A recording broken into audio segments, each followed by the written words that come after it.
جن کو نامزد کیا گیا تھا اس وقت جب یہ FIR ہوئی تھی 2017 میں. تو کچھ ملزمان اب ہیں جو کمیٹی کے سامنے راز کھل رہے ہیں کہ جناب ایسے ایسے اس معاملات ان بند گلیوں سے, ان پتلی گلیوں سے نکلتے ہوئے 1 کانسٹیٹیوشن ایونیو کو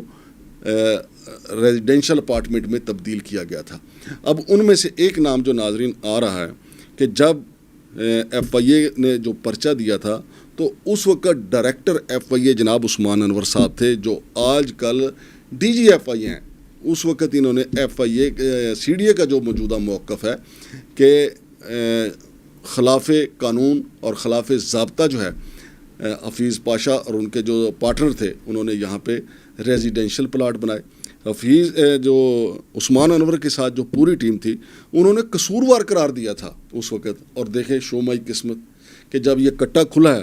تو عثمان انور صاحب جو ہیں وہ DG FIA ہیں, لہٰذا ان کی اگر وہ رپورٹ بھی, اب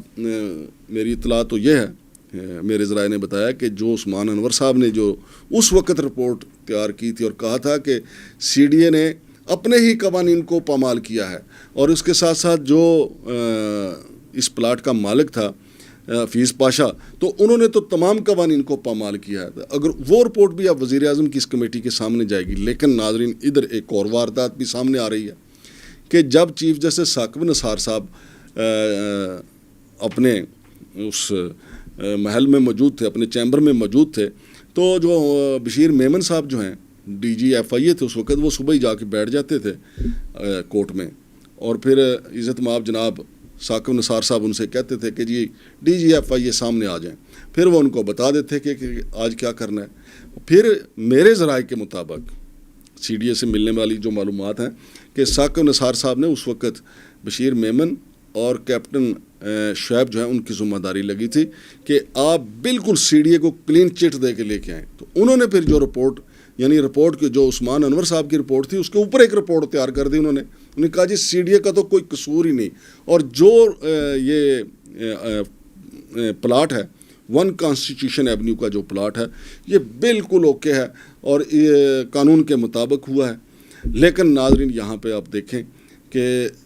بشیر میمن صاحب جو ہیں وہ مسلم لیگ نون کے بہت قریب ہیں, وہ سینیٹر بننے کی دوڑ میں بھی شامل تھے, اور جو کیپٹن شعیب ہیں انہوں نے 3 سال پہلے ہی ریٹائرمنٹ لے لی تھی, لہٰذا انہوں نے اپنے بقایا جات لیے اور امریکہ سدھار کے آج کل سنا ہے کہ اقوام متحدہ میں جاب کر رہے ہیں اور موج کر رہے ہیں. اور یہ کٹا کھل بھی جائے تو امریکہ سے بندہ لانا کوئی آسان ہے. یہاں تو ہم کئی لوگوں کو جو ہے وہ برطانیہ سے نہیں لا سکے, تو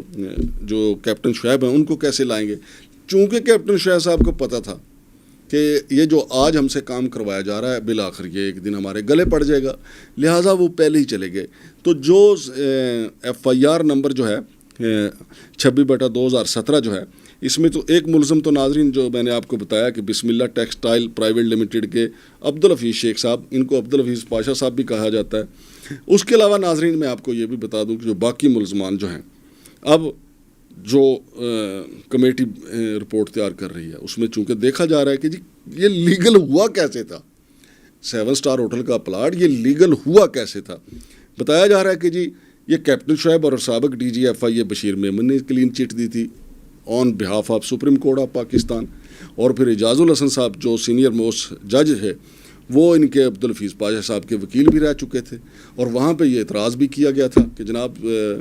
اعجاز الحسن صاحب تو ان کے وکیل رہے ہیں, اس کمپنی کے وکیل رہ چکے ہیں, لہٰذا وہ تو بینچ میں نہیں بیٹھ سکتے. لیکن اس وقت جس کے پاس پاور ہوتی ہے پھر اس کو روکنا تو ناظرین پھر آپ کو پتہ ہے سابق چیف جسٹس افتخار چودھری جو ہیں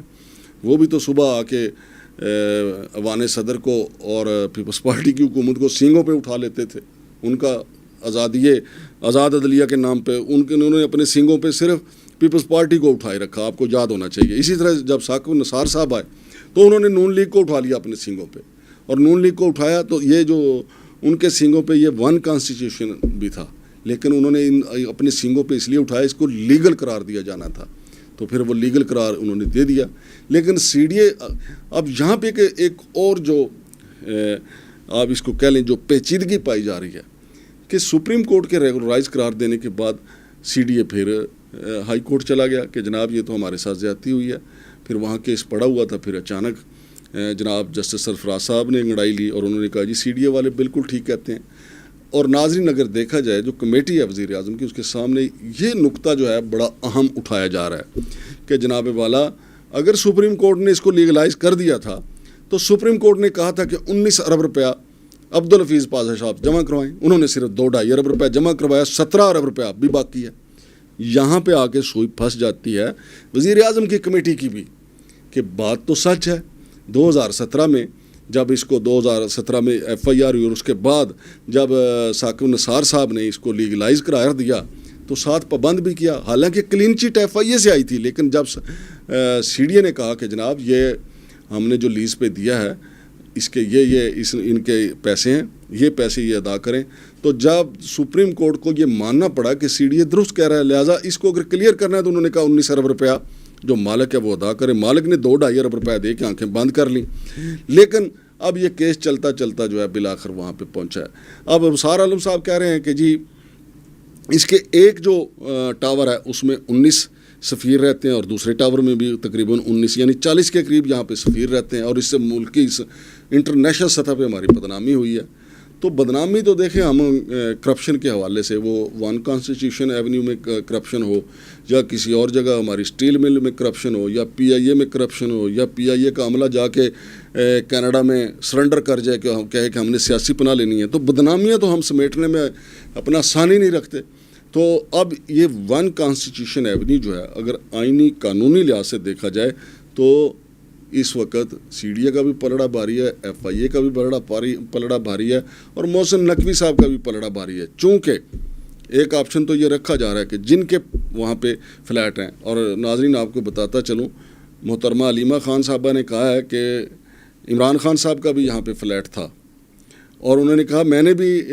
فلیٹ یہاں پہ لیا تھا، عمران خان صاحب نے اس کو بیچ دیا تھا، اور علیمہ خان صاحبہ کا کہنا ہے کہ میرا جو پلاٹ تھا وہ عبدالحفیظ پاشا نے اس کو کینسل کر دیا تھا اور میرے پیسے ابھی باقی ہیں اس کی طرف۔ تو ہو سکتا ہے کہ علیمہ خان صاحبہ کے پیسے جو ہیں وہ بھی اس کے ساتھ ساتھ کلیئر ہو جائیں۔ تو میں ناظرین آپ کو تھوڑا سا اس کو بریف کر دیتا ہوں کہ اب باقی ملزمان میں کون کون ہیں۔ تعداد بڑھ رہی ہے آہستہ آہستہ، اور ہو سکتا ہے چونکہ ہفتے کے اندر یہ انکوائری